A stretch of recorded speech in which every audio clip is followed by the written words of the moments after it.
சற்று முன் வெளியான முக்கிய அறிவிப்பு.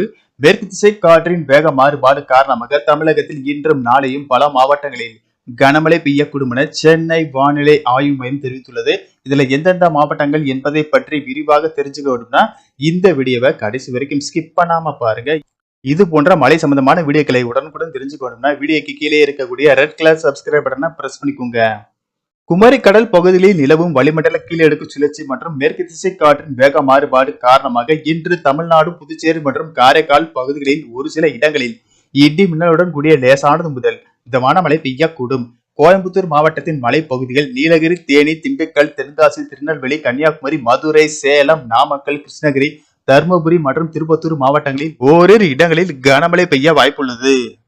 மேலும் இன்று அடுத்த 3 மணி நேரத்தில் கன்னியாகுமரி, திருநெல்வேலி, தென்காசி, தேனி, திண்டுக்கல், ராமநாதபுரம் ஆகிய 6 மாவட்டங்களில் இடி மின்னலுடன் கூடிய லேசானது முதல் மிதமான மழை பெய்யக்கூடும். செப்டம்பர் 22ஆம் தேதி கோயம்புத்தூர் மாவட்டத்தின் மலைப்பகுதிகள், நீலகிரி, ஈரோடு, தேனி, திண்டுக்கல், திருச்சிராப்பள்ளி, சேலம், தருமபுரி, கிருஷ்ணகிரி, திருப்பத்தூர் மற்றும் கன்னியாகுமரி மாவட்டங்களில் ஓரிரு இடங்களில் கனமழை பெய்ய வாய்ப்புள்ளது. 23ஆம் தேதி தமிழ்நாடு, புதுச்சேரி மற்றும் காரைக்கால் பகுதிகளில் ஒரு சில இடங்களில் இடி மின்னலுடன் கூடிய லேசானது முதல் மிதமான மழை பெய்யக்கூடும்.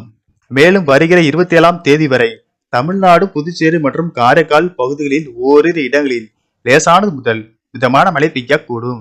சென்னை மற்றும் புறநகர் பகுதிகளை பொறுத்தவரை அடுத்த 48 மணி நேரத்திற்கு வானம் பொதுவாக மேகமூட்டத்துடன் காணப்படும்.